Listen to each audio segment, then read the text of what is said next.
大家好啊！今次係新約希臘文嘅第4堂。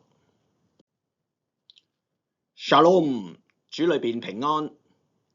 Eirene Huimin， 用新約去同好多人打招呼嘅時候，願你們平安，就會講 Eirene Huimin。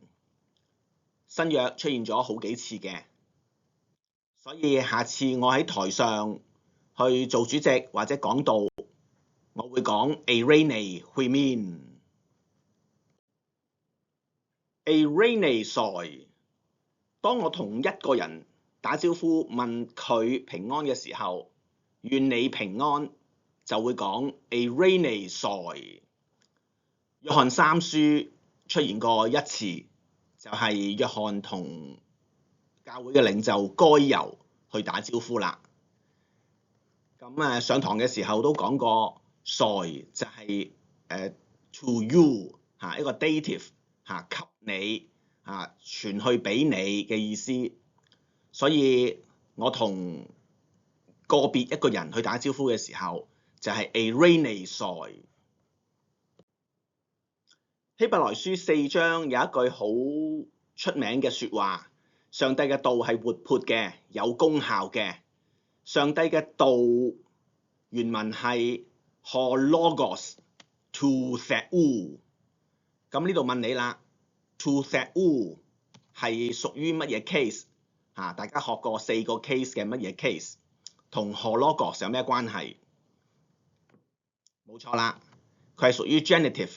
因為如果大家記得 to theou 個 ou 咧係屬於masculine 嘅 genitive 嘅，係啦，咁所以佢係從屬嘅關係，從屬於前邊 ho logos， 所以呢句説話係從上帝而嚟，係上帝嘅道。大家上一堂已經學咗主禱文嘅第一句，我們在天上的父。原文點讀啊？我再次把個重音擺出嚟，黃色 highlight。Pater hemon ho entois uranos。Pater hemon ho entois uranos。記住留意個重音讀法個位置，同埋 final sigma 有個 S 音嘅，記住。補充少少，喺新約聖經入邊，要同父神去禱告嘅時候，父親呢個字 Pater 一定係會擺喺最前嘅位置。我用幾個例子啊，呢個學過㗎啦我們的父啊 Pater hemon。耶穌同父去禱告嘅時候，唔係代表緊門徒，同父去禱告嘅時候，新約都出現咗幾次 Pater mu，Pater mu， 我的父。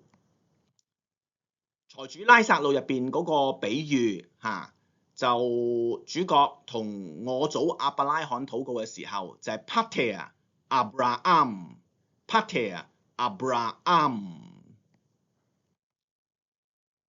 耶穌又有一次同聖父禱告，聖潔嘅父禱告 Pater Hagia，Pater Hagia， 後邊嗰個係聖潔同公義嘅父禱告，佢就話 Pater Dikaie，Pater Dikaie， 公義嘅父啊。所以大家留意新約原文通常同父神禱告先讀咗 Pater 先嘅。後邊嗰個咧，先係表達從屬嘅關係。我用翻主禱文第一句，再次講解多啲。Pater hemon 好明顯係同父同父神去禱告。呢個父神同眼前呢班門徒有咩關係咧？係屬於我們嘅，我們的，所以用咗 hemon。所以 hemon 係從屬於Pater 父親父神。咁後邊仲有一句嘅ho entois uranos， 咁代表緊他在天上呢個父神在天上。咁啊，成個片語、成個 phrase 咧，亦都係因為個 ho 嚇大家記得個 article ho 嚇 masculine singular 係從屬於 pater 父親，咁所以無論係我們的定係後邊嗰個 phrase 嗰個片語，都係從屬於父神父親。咁所以大家留意啦，希臘文向邊個禱告嗰個主要嘅名詞咧，係先於後邊所修飾嘅字眼嘅。主禱文就有兩個修飾嘅字眼，一個係希蒙修飾同父神嘅關係，我們的；一個係一個片語 ho entois uranos 呢個父神咧喺天上嘅嚇。咁主禱文呢句其實都好有意思嘅喎嚇。耶穌教門徒禱告嘅時候，我們的父啊，代表父神係臨在地上嘅。但係不可不承認，呢個父神亦都係有個超越性，佢本身就喺天上，喺屬天嘅處境入邊所以係一個 transcendence 嘅上帝。咁所以主禱文嘅呢一句嘅説話，其實好明顯係好符合上帝觀神既係臨在，亦都有嗰種超越性。今日去到第4堂啦，想大家留意下你哋手頭上已經有嘅材料除咗課堂嘅影片之外，你哋先後收到5份材料嘅。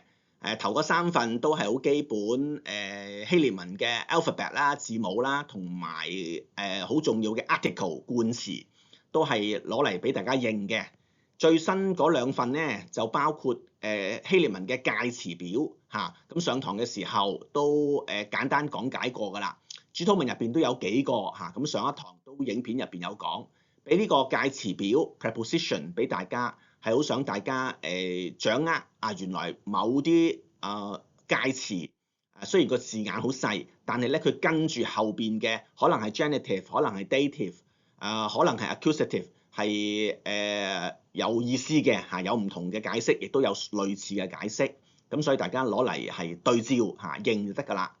咁最後嗰份咧就係一個vocab 希臘文嘅生字表第一版係同主禱文有關係嘅名詞同埋動詞第二版就係學希臘文基本你要認識嘅，鼓勵大家背咗佢，特別係主禱文嗰版。咁認識呢啲最基本嘅生字，我諗係學習任何語文必須要嘅功夫。你抄下寫下自然就會印象深刻啲㗎啦冇捷徑嘅。咁當然可以學以致用，特別喺主禱文嘅範圍，咁你就會更加熟習啦。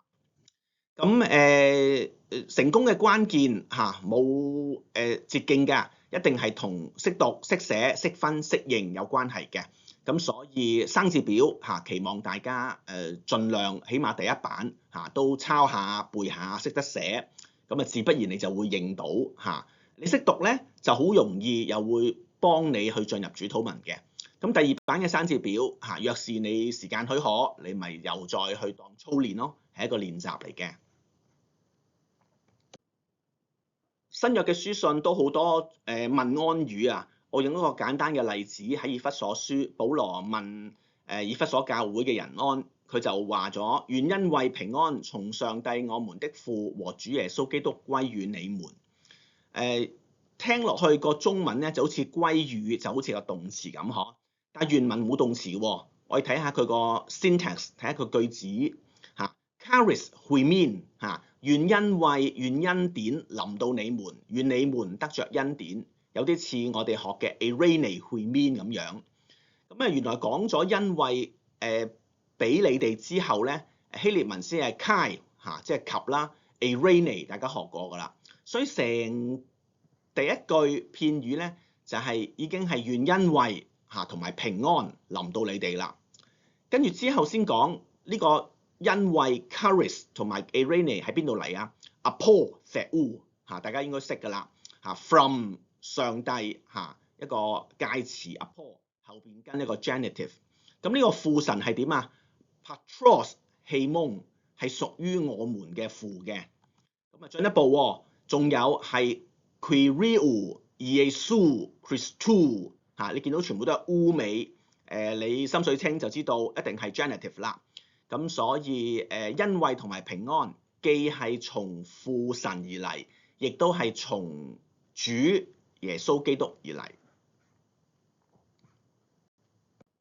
所以人稱代名詞其實係好重要，就算你唔背，你都要認得善用呢個表嚇。咁我同埋你咧嚇分別係 ago 同埋書，咁大家都會熟噶啦嚇，因為之前都學過噶啦。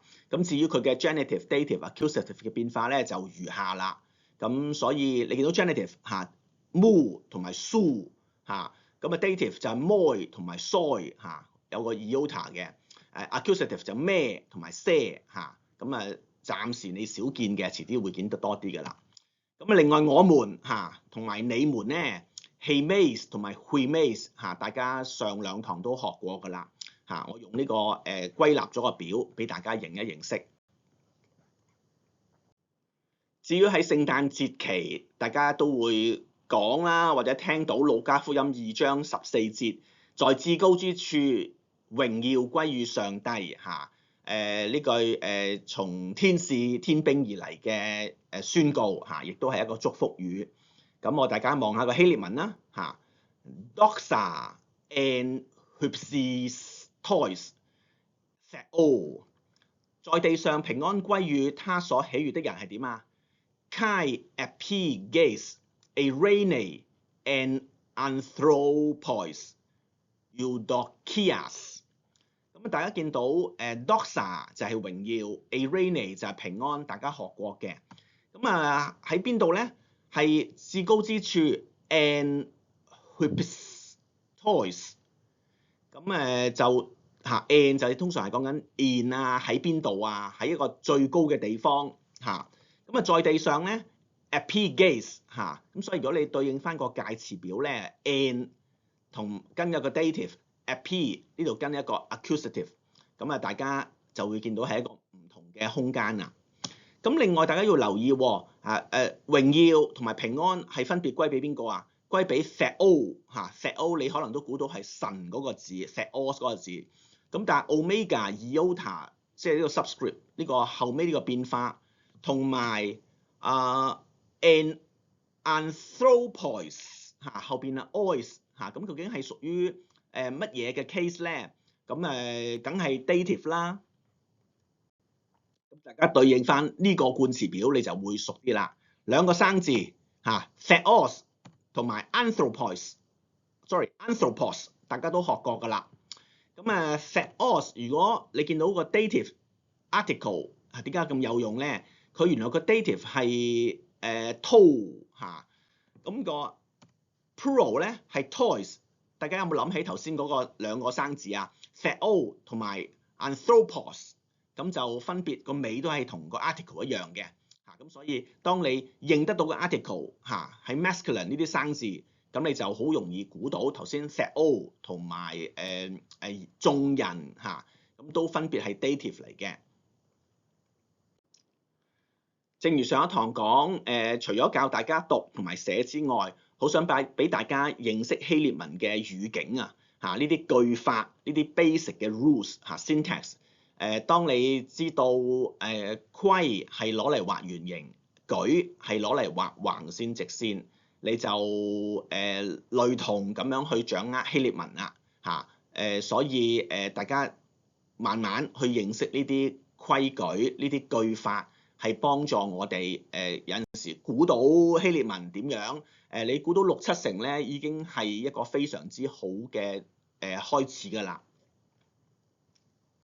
好，我哋去到主禱文頭嗰3個願嚇，大家應該好熟主禱文㗎啦，識背㗎啦，所以我有陣時輕輕帶過。反而我想大家認識下古文啊嚇中文嘅翻譯嚇，有好早期一啲好文雅嘅即係翻譯嚇，咁所以大家對應下嚇，願人都尊你嘅名為聖嚇。古文嘅中文翻譯係以名為聖，願你嘅國降臨，以國臨格，願你嘅旨意行在地上，如同行在天上，係以子得成，在地若天。大家可能都對在地若天有啲熟悉啊，嗬，環教會嘅信徒。咁我點解用古文咧？因為分別以名你嘅名，以國你嘅國，以旨你嘅旨意，同我哋上一堂學嘅希臘文嘅片語好吻合，所以古文咧某程度上嗰個工整性咧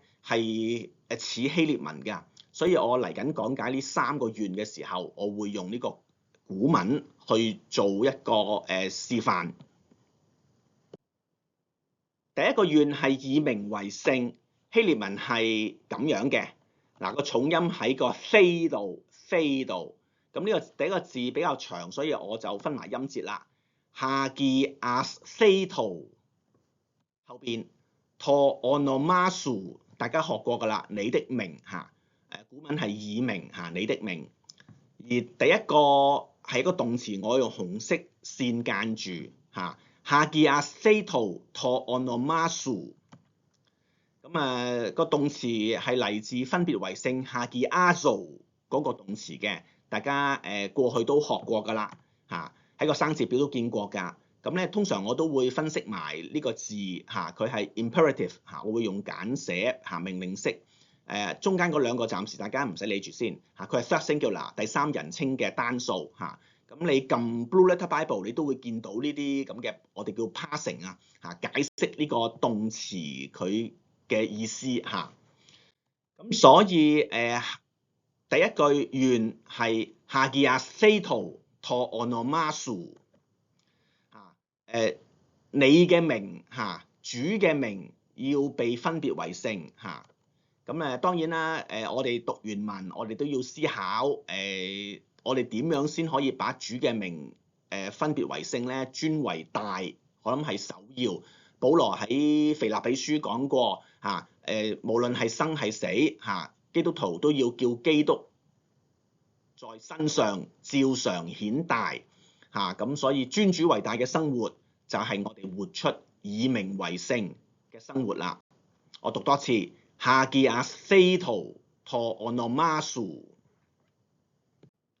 第二句以國臨格嚇，神嘅國，你嘅國又點啊？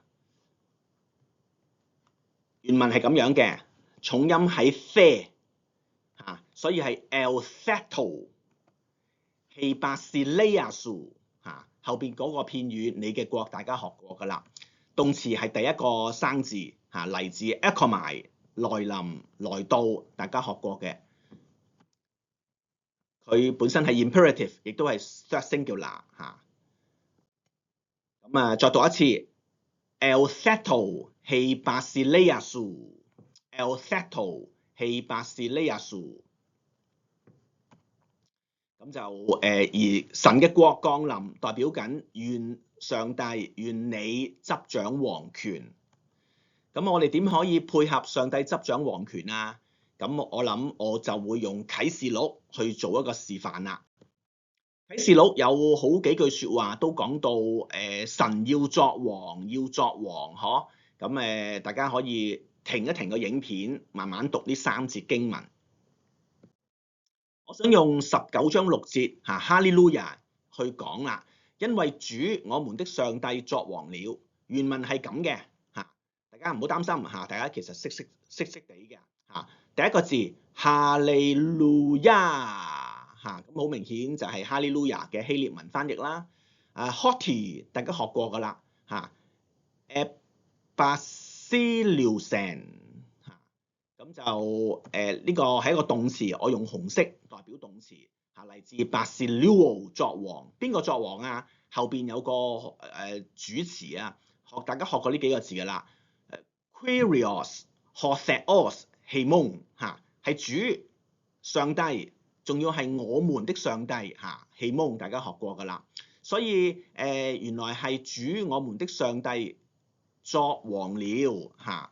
咁大家留意下，雖然呢個動詞咧有啲變化，但係佢嘅字根係 Basileou， 我框住藍色部分個字根，個動詞個變化點都好，其實完全一樣。只不過喺個新約經文入邊，通常頭尾都會加咗啲嘢，因為佢係有唔同嘅 tense、唔同嘅時態嚇。咁所以大家認識就得㗎啦。咁至於意指得成，咁又點咧？希臘文係咁樣，重音喺個非度。Genetheitou to thelimasu 後邊你的旨意大家學過㗎啦咁動詞我間住嚟自 ginomai 成為成就成事呢個字咁亦都係命令式 imperative third singular。第三個願意指得成，在地若天，原文係 Genetheitou thelimasu， 仲有一句 hos en urano kai epigeis， 大家學過㗎啦。我哋細心啲睇下個動詞 Genetheitou 就係願乜嘢成就同埋落實咁當然個句子係你嘅旨意啦。後邊好似可以如同喺天上咁樣落實喺人間咁所以大家就要知道原文係有呢種意思嘅。咁當然你會諗點樣人先可以盡力去配合到神嘅旨意落實咧？咁一定係透過讀經同埋靈修呢個我諗大家都明白㗎啦。咁希臘文頭嗰三個願我哋溫一溫啦。Hagiastheitou to onomasou eltheitou he basileiasou genetheitou to thelimasou hos en urano kai epigeis。我俾大家睇睇動詞方面，紅色字 highlight 咗 to 都係個尾音，所以你見到純粹動詞咧擺喺第一個位置，但係同一時間佢哋都係押韻嘅喎，因為 imperative third singular 經常都見到係 to 尾嘅。咁至於後邊三個片語to onomasou he basileiasou to thelimasou， 你嘅名、你嘅國同埋你嘅旨意。你的蘇個尾音，所以你見到無論係動詞定係重要嘅名詞片語都係押韻㗎。對識得讀希臘文嘅早期教會嘅信徒嚟講，就方便佢哋記憶嘅。而大家要留心希臘文動詞嘅特色咧，係一個常規嘅情況之下，動詞係優先於後邊跟住嘅名詞。無論係命令式、祝願式嘅動詞，通常都會擺喺一個優先位置嘅。咁大家呢個要留意啦。感謝主，我哋已經學咗主禱文嘅上半段三個祝願，我嘗試慢慢讀多次俾大家聽。Pater hemon ho entois uranois hagiastheitou to onomasou eltheitou he basileiasou genetheitou to thelimasou hos en urano kai epigeis。 So far 已經教咗大家用 Blue Letter Bible。同學仔見到我面嘅時候，個手機版我都幫咗幾位弟兄姊妹去 set up 咗有平衡嘅版本，有中文同埋希臘文可以同時顯示喺手機。當然你用電腦亦都好嘅，因為可以放大啲嘅字。咁我鼓勵大家可以試下把Blue Letter Bible 入邊嘅聖經原文一啲特別金句啦copy and paste 抄落去個 Word 或者 PowerPoint 度，你可以自己預備一啲材料或者溫習，等同於你用手寫㗎我都係咁樣去做。咁Blue Letter Bible 當然鼓勵你自由奉獻啦支持佢哋嘅事工啦。咁所以我哋善用而家有嘅呢啲網上平台、網上資源咧，係幫到我哋去溫習嘅。上堂嘅時候，我 show 過呢個圖片俾大家喺多倫多喺 Mississauga 原來有啲連鎖快餐嘅 burger 嘅鋪頭咧，佢哋因為基督徒創辦所以佢哋入邊個特色牆咧有英文同埋希臘文，我都覺得有啲驚訝㗎。咁呢個鋪頭係咩鋪頭啊？嗱，我唔係賣廣告，但係都想俾大家知可能有啲人都知㗎啦，就係 Burger Priest， 因為佢係喺美國基督徒創辦，咁去到加拿大咧就有唔同嘅 franchise， 咁佢哋都好用心去好想透過唔同平台去傳福音。咁呢個特色場咧，你見到有一啲希臘文字，我去到現場嘅時候，發覺咦都有啲識地喎，當然又唔係好識晒。咁啊，但係睇翻咧，原來呢個特色場咧就係同主平靜風和海嗰段經文有關係嘅嚇。咁所以呢啲都係一啲小趣味嚇，俾大家認識。最後有兩句聖經都想大家認識下嚇，順道去掌握多少少希臘文嘅句法。成卷新約最短嘅一句説話係乜嘢啊？喺約翰福音11章35節，冇錯啦，就係耶穌哭了，英文係 Jesus wept。咁希臘文咧係好簡單嘅喎，重音喺 da， 所以係 edak Chrisen 何耶穌嚇。咁當然啦，好明顯就係呢個一定係動詞同喊有關係啦嚇。本身係代表他哭了，咁邊個他啊？後邊講得好清楚啦，何耶穌嚇，耶穌嚇，咁大家好熟㗎啦。咁咧就佢嘅dictionary form 係 the Creole， 大家望下喎，嗱佢係 indicative third singular 啦，第三人稱啦。我框住藍色部分就係個字根啦。無論係聖經入邊嘅用詞或者佢本身嘅字根嚇，都係個字根冇影響到嚇，完全保留翻。只不過喺聖經入邊我都講過，佢頭尾可能都會有啲變化㗎，因為好視乎佢係乜嘢 tense 嚇。咁咧耶穌哭咗喊咗，使徒約翰記低落嚟嚇。咁咧就邊個喊啊？係耶穌喎，因為喺希臘文常規嘅句子次序咧係先出現個 verb， 跟住出現 subject， 如果有 object 就跟住啦嚇。呢句冇嘅，咁所以呢句好簡單嚇，冇乜特別嘅地方，就係講緊佢喊咗啦嚇。邊個啊？係耶穌咯，所以係一個好常規嘅句子次序。當如果有違呢個句子次序咧，就有啲嘢可以強調嘅。咁我哋用另一個例子去説明啊。約翰一書4章19節，大家好熟㗎啦。我們愛，因為上帝先愛我們。希臘文係點啊？Hemes agapomen 嚇。咁大家見到動詞前邊有個嘢喎，仲要係代名詞 Hemes 喎，大家識嘅。咁所以有啲嘢強調咗嘅喎，因為本身呢個動詞 agapomen 嚟自 agapao 嚇，動詞啦，記住唔係阿加皮喎，阿加皮係名詞嚟嘅，係我 agapao 係我愛嚇I love。今次係 agapomen 嚇，就代表係一個 first plural 嚇，咁所以第一人稱眾數嘅。我們愛本身個動詞已經有我們愛㗎啦，但佢強調 hemes，所以出現咗個代名詞喺前邊嚇，咁已經係強調咗啦。咁後邊有一句點啊 ？Hoti autos protos agapesen hemas。大家見到個動詞咧，變化得多啲啊嚇，喺個 third singular 第三人稱，因為係講緊前邊 autos 一個大家學過嘅代名詞他嚇，男仔他嚇，因為他已經愛咗我們啦嚇。咁呢個 agapesen 係個字根係 agapao 上邊嗰個字，只不過佢頭尾都變咗，中間個字根咧嚇 gap 嚇加埋 alpha p 其實冇變嘅，只不過頭尾變咗嚇。咁所以亦都係從呢個 autos 指向他愛我們啦，已經愛我們啦。咁中間有個 protos 形容詞嚇，他首先愛我們嚇，一個形容詞，他首先嚇已經愛咗我哋啦。所以你見到動詞本身已經有個人稱嘅，只不過佢再重複出現個代名詞，好明顯就係強調緊。咁所以呢個亦都係希臘文嘅句法嚇，咁大家要留意啦。